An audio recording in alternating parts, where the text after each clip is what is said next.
Well, this is the last Sunday in October, and therefore the last one for our theme, which has been flying to a spiritual dimension, a lost horizon to many because they either don't know this dimension exists or they don't know how to get there. It's a bit like the mythical Shangri-La in the film Lost Horizon that we saw here Wednesday evening to illustrate this month's theme. So glad so many of you were able to come. In the film, few ever went to this mystical place, or even if they got there, when they got there, they really just couldn't believe it was true, and they left Shangri-La, of course. Shangri-La is a metaphor for that spiritual state of consciousness that is heaven on earth in the Bible. Like is often the case in accessing the spiritual plane, guides were necessary to find this Shangri-La in the film, and a certain amount of preparation was necessary for the people before they got there. Or the newcomers would just project onto it their old programming and moral values, and they would never be able to see Shangri-La as it really was. It would be kind of like somebody seeing the Saint Mahatma Gandhi and judging him by worldly standards and deeming him a skinny, poor societal failure because he wasn't dressed in a Manhattan Street hype costume. Remember the scene in The Little Prince where the Turkish astronomer presented his findings? He had just found a brand new planet, and he presented his findings to a world conference of astronomers, but he was wearing a Turkish robe, so nobody believed him. The next year he wore a suit and tie, dressed in European clothes, presented the exact same thing, and everybody acclaimed him and clapped and thought he had come up with a wonderful new discovery. The other scientists were unable to get past judging him on worldly standards and projected onto him, of course, their prejudices and programming, and missed learning a lot about the new planet. So for a whole year, they missed everything. In the film Lost Horizon, the Westerners that got there saw this utopia as impossible and the people as naive, and they missed the whole point. They also missed their chance to live a miraculous life, so near and yet so far, as is the case with us so often.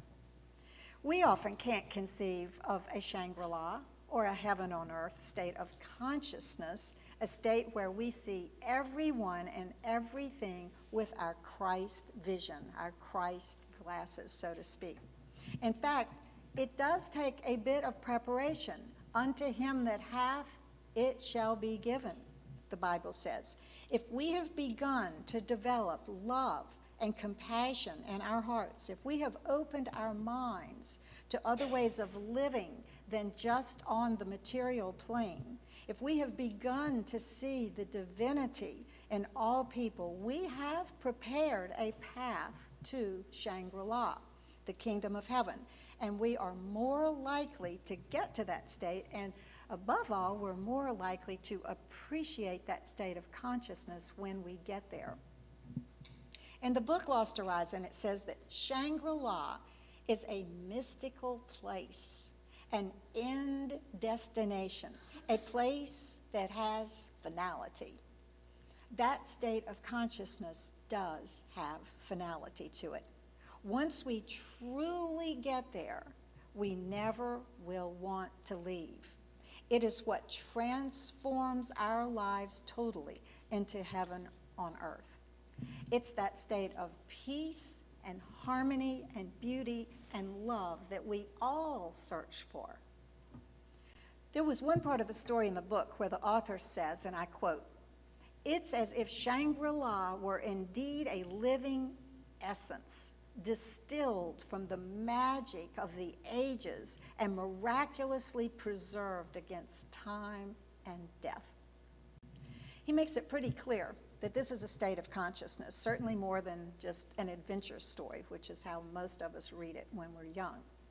As the film and story show, and as we talked about here last week, Shangri-La, or this higher state of spiritual consciousness, is beautiful, tasteful, subtle, harmonious, happy, safe, free from negativity, wise, warm, and comfortable.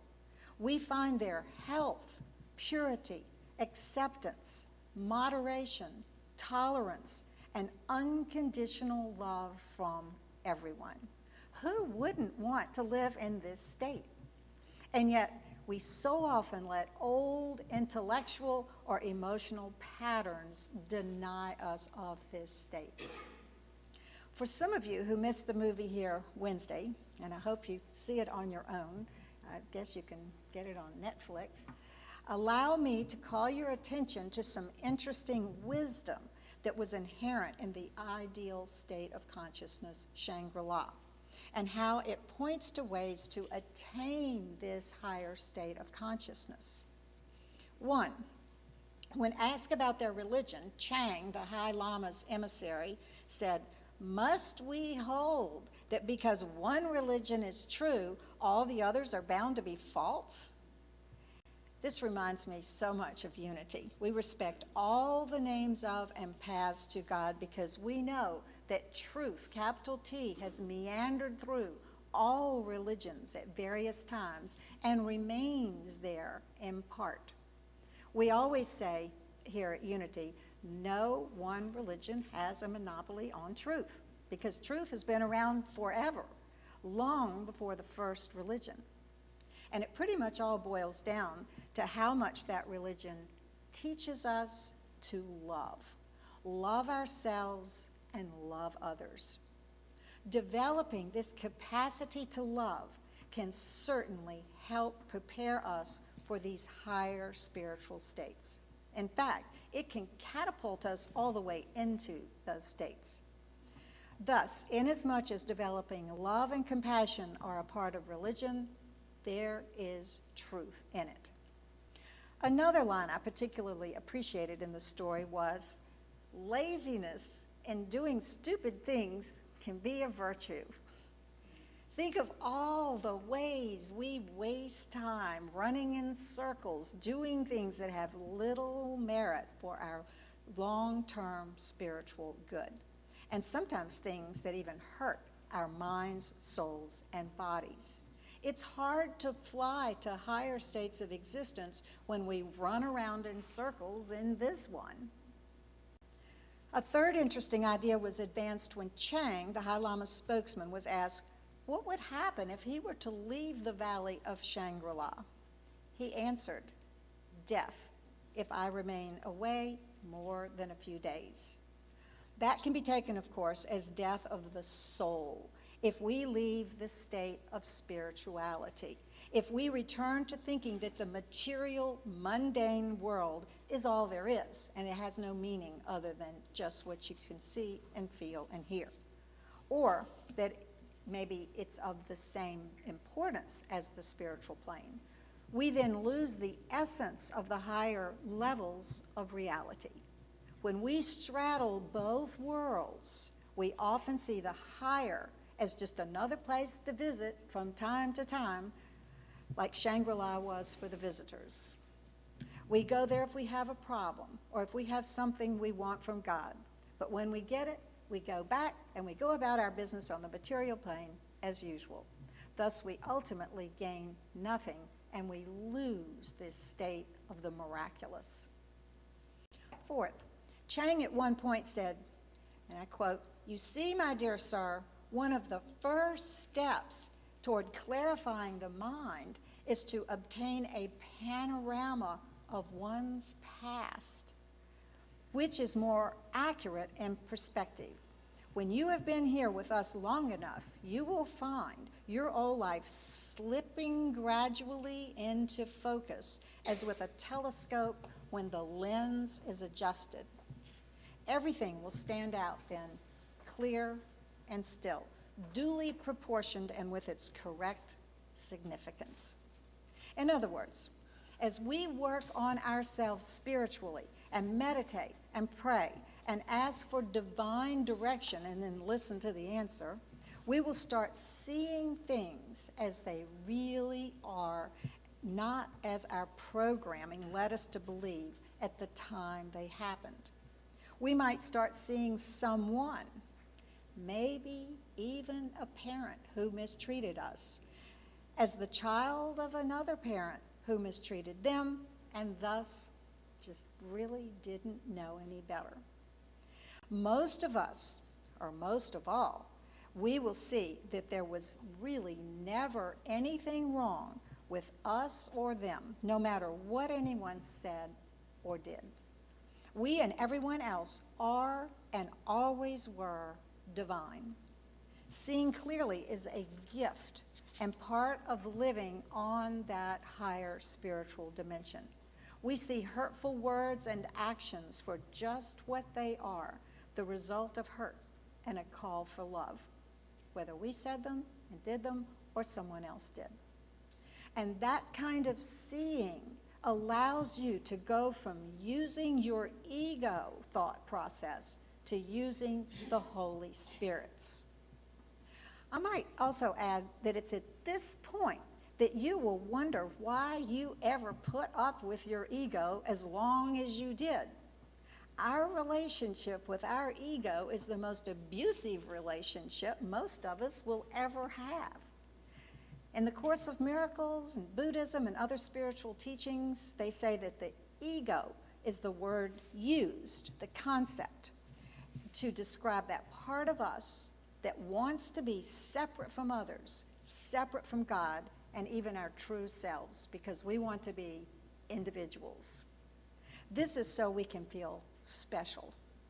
The problem is that the ego, in doing that, makes us distrust, dislike, and judge ourselves and others, and makes us compete with and remain separate from them in a way that isolates and damages us by creating fear, stress, and a feeling of helplessness. That's why we call our Wednesday night group of Course of Miracles Egoholics Anonymous. We are making a conscious effort to let the Holy Spirit run our lives instead of our egos as a step toward flying to a more spiritual dimension. Let me give you an example of how it's possible to see the world differently and to fly to a higher level of consciousness. You know how I love stories. I was a lit major. This is actually a true one about two cats. I know. The cats are called Taz and Prince. I mentioned this to somebody and she said, you talked about spiders at Easter. Do you have to talk about cats for Halloween? Well, yes. There's Taz and there's Prince. Prince was a beautiful, loving, 14-pound feline with long, black, fluffy hair who used to sleep in his owner's bed every single night. Cuddled up with her, one paw around her neck and its head on the pillow next to her. Prince allowed the grandkids to crawl all over him when they were babies. To give you an example of how sweet Prince was, at Easter one time he brought on 2 live baby bunnies, unharmed, probably for its master to take care of. If Prince had been a person, you might say that he didn't have an ego. Prince was always a gentle soul and couldn't understand why other cats would fight. One day, Prince was attacked by a feral cat in the hayfields next to his owner's house. Prince never fought back, though. The feral cat kept attacking and attacking Prince, but Prince just tried to get away. Prince finally got away from this vicious cat after its owner's husband threw a rock at it and chased it away. Prince's owner trapped the feral cat about a month after Prince's incident with it. The intention was to catch the feral cat, get it immunized, and release it in a hayfield far, far away so that it could never hurt Prince and the other cats again. This wild cat was starving, had dull eyes, coarse, unsightly hair, and was extremely fearful. He was the most aggressive, mean cat Prince's owner had ever known or imagined. He would even attack humans 10 times his size. While Prince's owner was standing, he would hiss and bite and scratch at her legs. If she had to handle him or get close to him, she would wear welding gloves and wear long pants. Prince's owner named the feral cat Taz, short for Tasmanian Devil.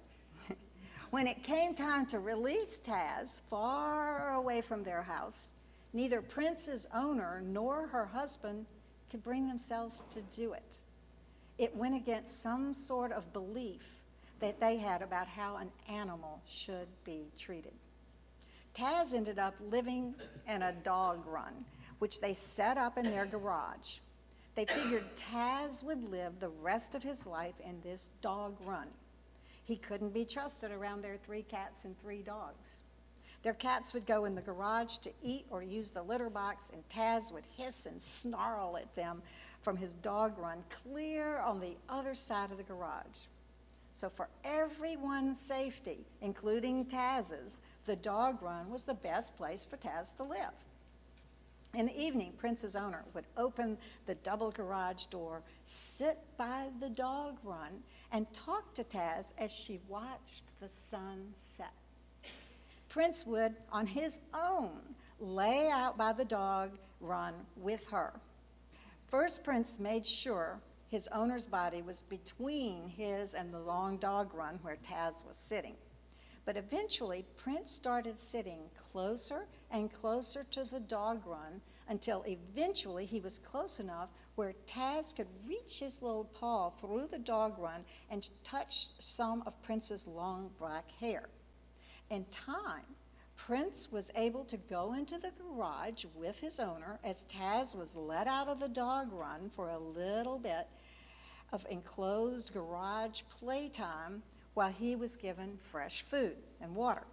Prince was the only one of the cats that his owner would dare allow in the garage as Taz ran around free. Taz would follow Prince's owner around the garage, knowing that fresh food was coming.